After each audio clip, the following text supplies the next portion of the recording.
సమ్మెట ఉమాదేవి స్వరపరిచిన 100 కథల వరహాలు. నేటి కథ ప్రేమించే మనసు. రచన ఆకునూరి మురళీకృష్ణ.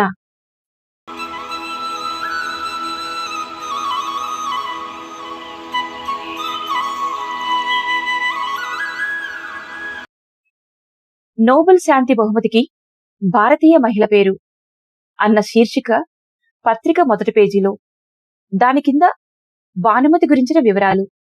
మరో శీర్షికలో రాబోయే గోదావరి పుష్కరాల గురించిన వివరాలు చదివిన నాకు తెలిసిన భానుమతి గుర్తుకొచ్చింది. మా ఊరు గుర్తుకొచ్చింది. ఆమెతో మాట్లాడటమే భాగ్యం. ఆమె పక్కన నించోవడమే ఒక అదృష్టం. ఆమెని కల్లారా చూడటమే ఒక అందమైన అనుభవం అనిపించేలాంటి సొగసైన ఆనాటి భానుమతి రూపం కళ్ల ముందు కదిలింది. మా ఇద్దరిలో ఎవరిని ప్రేమిస్తున్నావో చెప్పమని మేము నిలదీసినప్పుడు తన గుండెల్లో దాచుకున్న మాటని ఊరి చివరి రావి చెట్టుకి చెవిలో చెబుతానని, తాను లండన్ వెళ్లిపోయాక వినమని మాతో చెప్పి, ఏ హెచ్చరికలు చేయకుండానే, ఏ వాగ్దానాలు తీసుకోకుండానే తన మాటలకి నన్ను రమణని కట్టుబడేలా చేసిన గడుసైన ఆమె స్నేహం గుర్తుకొచ్చింది. మా ఊరి చివర గోదావరి గట్టున ఒకవైపుకి కొద్దిగా ఒరిగి తపస్సు చేసుకుంటున్న ఋషిలా ఉండే ఒక ముసలి గంగరావి చెట్టు ఇప్పటికీ ఉంది. సూర్యాస్తమయ సమయాన దాని కింద నిలుచుని గోదావరి అలలకేసి చూస్తే భానుమతి గుండె చప్పుడు ఇప్పటికీ నాకు వినిపిస్తుంది. అవగాహన అన్న శుక్లపక్షమే కాని అసూయ అన్న కృష్ణపక్షం తెలియని స్నేహం నాది రమణది. అన్ని విషయాల్లోనూ ఇద్దరం ఒకరికొకరుగా ప్రాణానికి ప్రాణంగా ఉండేవాళ్లం మేము. ఒక్క భానుమతి విషయంలో తప్ప మిగిలిన విషయాల్లో మా ఇద్దరి అభిరుచులు ఒకేలా ఉండడం ఆనందం అనుకుంటే, భానుమతి విషయంలో కూడా అవి అచ్చమైన ప్రతిబింబాల్లా ఉండడాన్ని ఏమనుకోవాలో అర్థమయ్యేది కాదు నాకు. భానుమతి అంటే మా ఇద్దరికీ ఒకరిని మించి ఒకరికి ఆరాధన, ఇష్టం ఉండేవి. ఒక్క మాటలో చెప్పాలంటే మా ప్రాణం కన్నా, మా ప్రాణప్రదమైన మా స్నేహం కన్నా ఎవరికి వాళ్ళకి భానుమతి మీద మాకున్న అభిమానం ఎక్కువగా తోచేది మాకు. ఆ అభిమానాన్ని నిరూపించుకోవడంలో మేమిద్దరం మాలో మేమే పోటీ పడేవాళ్లం తప్ప ఆమె ముందు మాత్రం స్నేహంగానే ఉండేవాళ్లం. అందుకే మా మనస్సులో జరుగుతున్న సంఘర్షణ కాని, ఆమె పట్ల మాకున్న అభిప్రాయం కాని భానుమతికి చాలా రోజుల వరకు తెలియదు.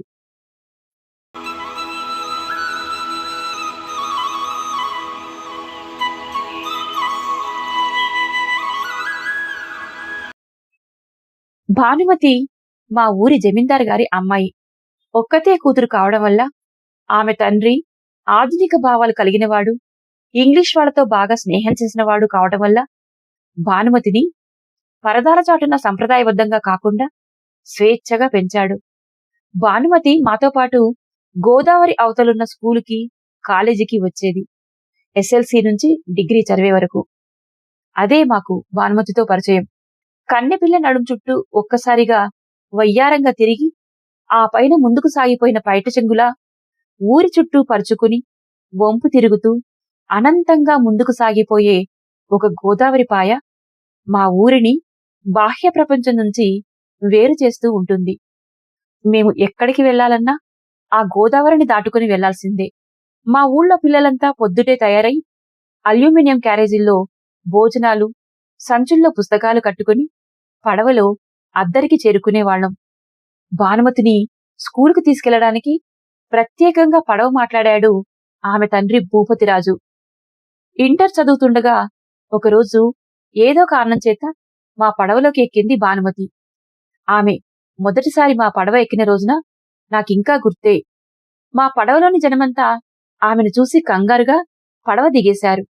అది చూసి ఆమె బిత్తరపోయింది. కూర్చోండి కూర్చోండి అంటూ వాళ్ళని పిలిచింది.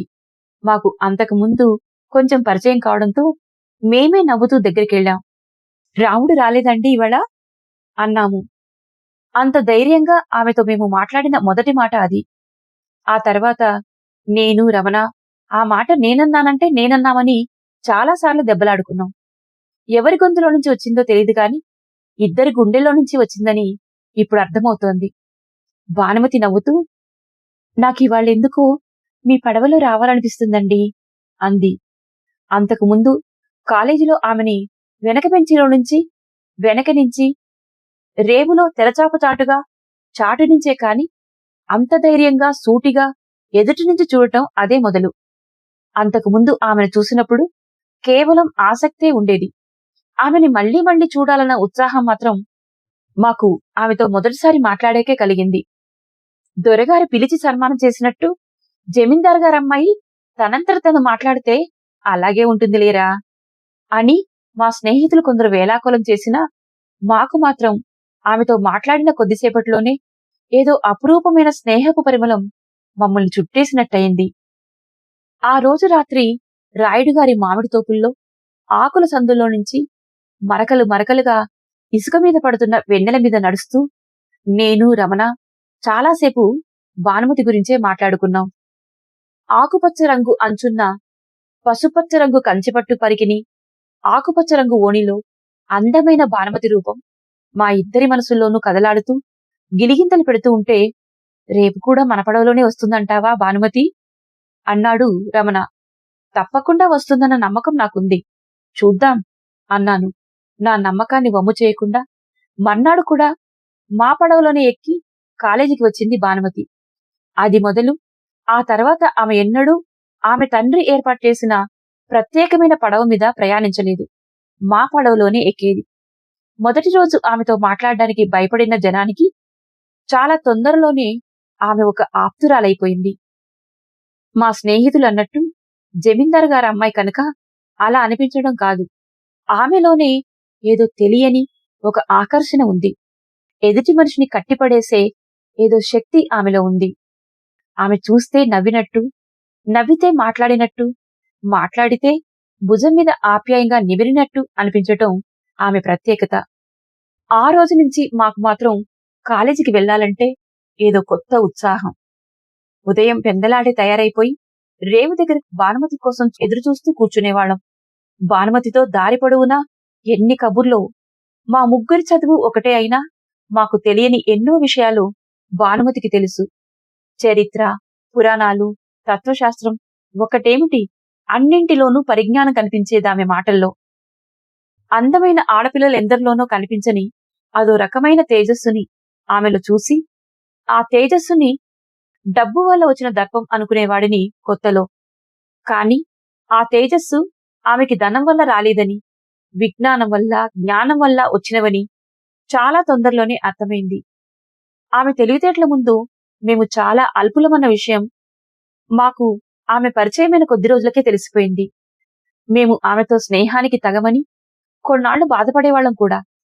కాని ఆమె మాత్రం అలాంటి భావాన్నెప్పుడూ చూపించలేదు. మమ్ముల్ని కూడా తనతో సమానంగా, ఒక్కో సందర్భంలో తనకన్నా ఎక్కువ అన్నట్టుగా చూసేది. ఆమెలో ఉన్న ఆ స్వభావమే ఆమెతో మా పరిచయం, స్నేహం స్థాయికి వెళ్లడానికి దోహదపడింది. కొంచెం దగ్గరతనం వచ్చాక ఆమెతో అదే మాట అంటే నవ్వి, నాకేమైనా తెలివితేటలుంటే అవి నాకు మెరుగైన జీవన విధానాన్ని నేర్పడానికి ఉపయోగపడాలి కాని ఆ పేరుతో ఇతరులను కించపరచడానికి కాదు అంది. ఆమె నుంచేదో కొత్త విషయం నేర్చుకున్నట్టు అనిపించింది మాకు. అది మొదలు అలాంటివెన్నింటినో నేర్చుకున్నాం ఆమె నుంచి. ఒక విధంగా చెప్పాలంటే నా మటుకు నాకు ఇప్పటి నా జీవన విధానానికి మూలాలు అలాంటి ఆమె ఎన్నో మాటల వల్లే ఏర్పడ్డాయి. కాలేజీలో అధ్యాపకులతో ఎంత గౌరవంతో మాట్లాడేదో, పడవలో చేపలమ్ముకునే ముసలమ్మతో కూడా అంత గౌరవంగానూ మాట్లాడేది ఆమె. అలాంటి విషయాలను గుర్తించి ఆమె దగ్గర ప్రస్తావిస్తే సామాన్యుడు అందరికన్నా మాన్యుడు అనేదామె. అది ఆమె విజ్ఞానం, ఆమెకిచ్చిన జ్ఞానం. ఒకసారి ఆమె సాయంత్రం సంధ్యా సమయాల్లో గోదావరి గట్టున రావి చెట్టు కిందున్న సిమెంటు అరుగు మీద కూర్చొని తదేకంగా గోదావరికేసి చూస్తూ కనిపించేది. ఏమిటి చూస్తున్నావు అని అడిగేవాళ్లం నేను, రమణ. బుద్ధుడికి బోధి చెట్టు కింద జ్ఞానోదయమన్నట్టు ఈ వృక్షాన్ని, ఈ ఆకుల మధ్య పరావర్తనం చెందుతున్న సంధ్యాకాంతులని, గోదావరిని చూస్తూ ఆ పక్షుల కువకువలు వింటుంటే దీనంతటిలో నాకేదో వేదాంతం కనిపిస్తోంది అనేదామె నవ్వుతూ. ఆ వాతావరణం నిజంగానే అంత అద్భుతంగా ఉండేది. ఆ అందాలు చూసి తీరాలే కాని వర్ణించడానికి శక్యం కాదు. రామకృష్ణ పరమహంస దగ్గర నుంచి స్వామి వివేకానంద వరకు, కార్ల్ మార్క్స్ దగ్గర నుంచి మహాత్మా గాంధీ వరకు అందరి గురించి ఆమె చెప్పేది. క్లాసు పుస్తకం తప్ప మరో పుస్తకం ఎరగని మాకు తన ఇంట్లో ఉన్న గ్రంథాలయాన్ని పరిచయం చేసింది. ఆమెను చూస్తుంటే మొట్టమొదటిసారిగా మేమేదో విద్యార్థులమన్న గర్వం మాలోంచి తుడిచిపెట్టుకుపోయింది. అలా మేము పూర్తిగా భానుమతి ప్రభావానికి దాసులమైపోయాము.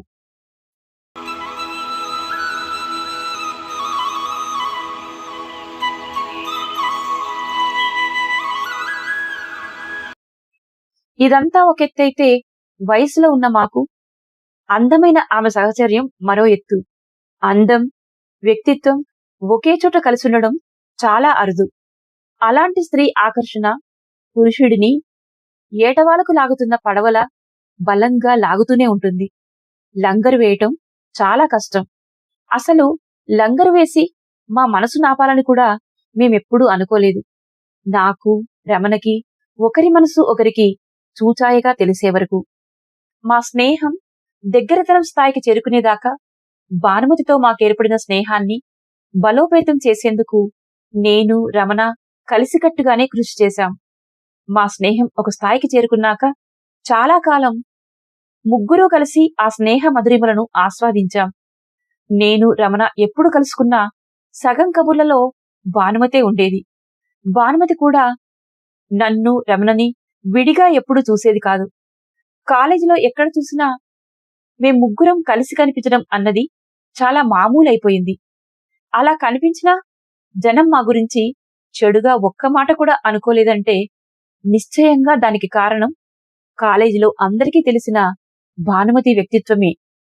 వార్షికోత్సవానికి, ఇతర కాలేజీ ఉత్సవాలకు నేను పాట రాస్తే రమణ దానికి రాగం కడితే గొంతులో అమృతాన్ని నింపుకొని దానిని పాడేది భానుమతి. దానికోసం మేముగ్గురం రేవులో ఆంజనేయస్వామి గుడిమెట్ల మీద, బోర్లించిన వేట పడవల మీద కూర్చుని సాధన చేయటం మరచిపోలేని అనుభూతి మాకు. భానుమతి శాస్త్రీయ సంగీతం నేర్చుకుంది.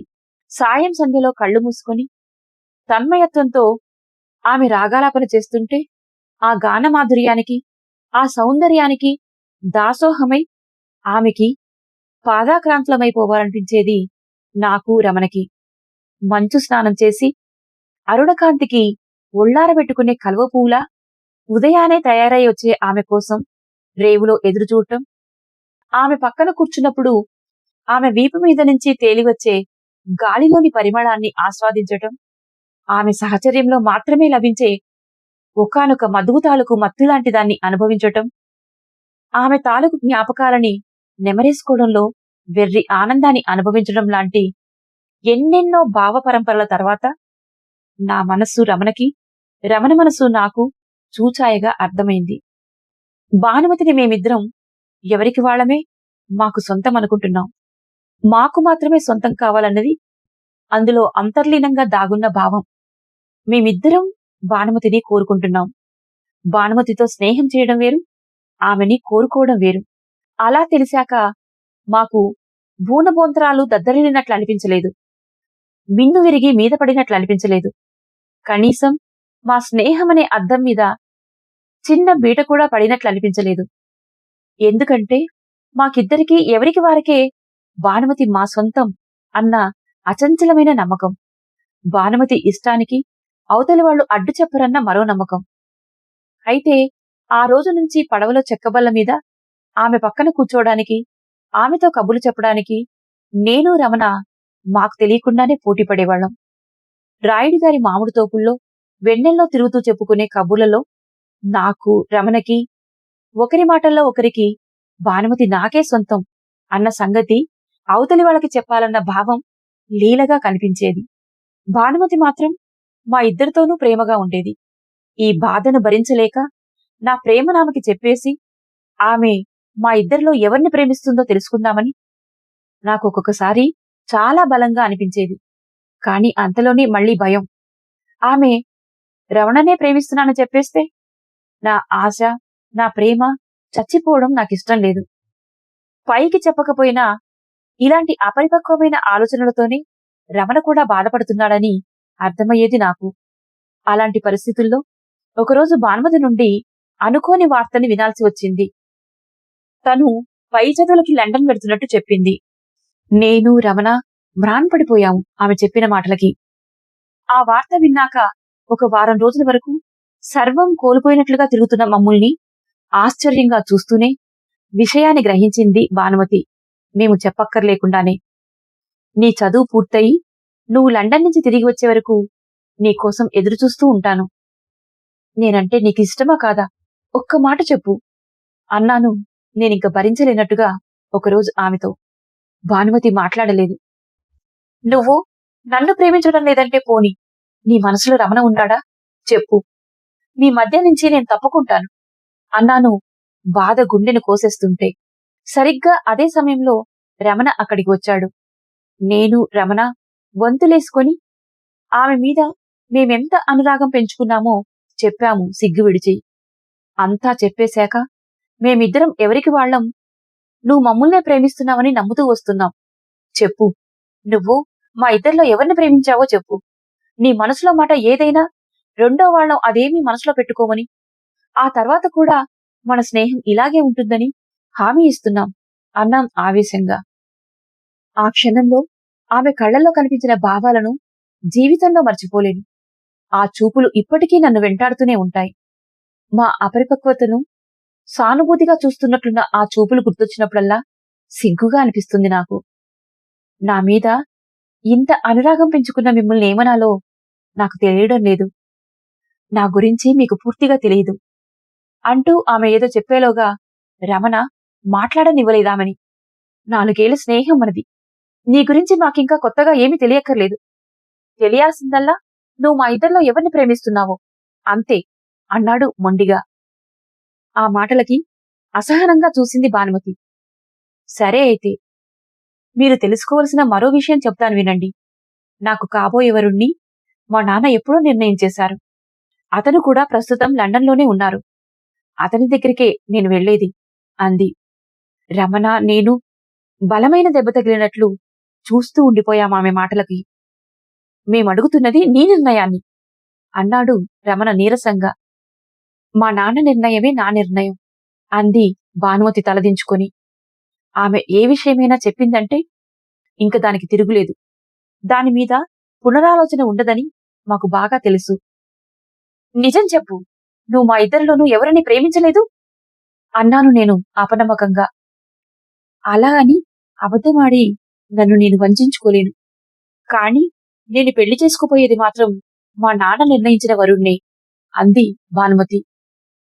కాసేపు మేమిద్దరం ఏమీ మాట్లాడలేకపోయాం. నువ్వు కూడా ఇంత సామాన్యమైన స్త్రీవి అనుకోలేదు బాను అన్నాడు రమణ బాధగా. నువ్వేమనుకోనంటే నిన్నో కోరిక కోరవచ్చా? నువ్వు మా ఇద్దరిలో ఎవరిని ప్రేమించావో చెబుతావా? నీతో జీవితాన్ని పంచుకోలేకపోయినా కనీసం నీ మనసు గెలుచుకుందామన్న సంతోషాన్నైనా మాలో ఎవరికో ఒకరికి మిగలనివ్వు అన్నాను నేను ఆత్రంగా. చెబుతాను, అయితే ఇప్పుడు కాదు. ఆ విషయం మీకు తర్వాత నెమ్మదిగా తెలుస్తుంది. అలా తెలిసేలా చెబుతాను అంది భానుమతి. ఎలా? గోదారి గట్టునున్న ఆ గంగరావి చెట్టుకి చెవిలో చెబుతాను.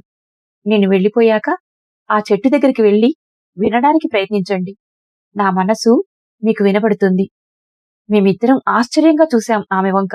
ఆ మాటలన్నది భానుమతి కాకుండా మరెవరైనా అయితే ముఖం మీదే నవ్వేసేవాళ్ళం. మాకు అర్థం కాకపోతే కొన్ని సంవత్సరాలు ఆగండి. మళ్లీ వినడానికి ప్రయత్నించండి. ఎంత ప్రయత్నించినా అర్థం కాకపోతే సరిగ్గా చెప్పడంలో నేను విఫలమయ్యానని తెలుసుకోండి. మీ జీవితంలో 4 సంవత్సరాలు నాతో స్నేహం చేసి వృధా చేశారన్నట్టు అర్థం అంది ఆమె. చివరి మాటలంటున్నప్పుడు గొంతు వణికిన తీరులో ఏదో జీవన సంకల్పం లీలగా ధ్వనించి మా మనసుల్ని కుదిపేసింది.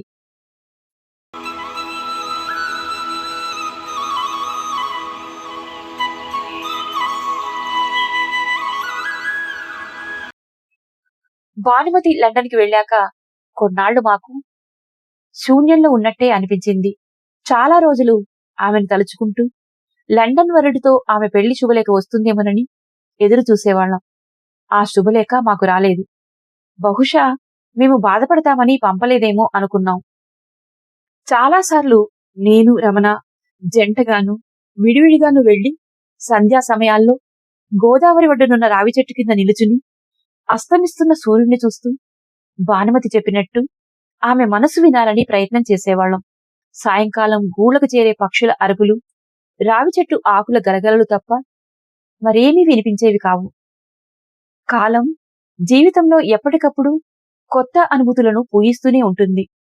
నేను, రమణ చదువులు పూర్తి చేసుకుని మంచి ఉద్యోగాలు సంపాదించుకోవటం, పెళ్లి చేసుకుని జీవితంలో స్థిరపడటం, కొండలని కోణలని వరుసుకుపోయే నదీ ప్రవాహంలా ఎక్కడా ఆగకుండా జీవితం సాగిపోతోంది.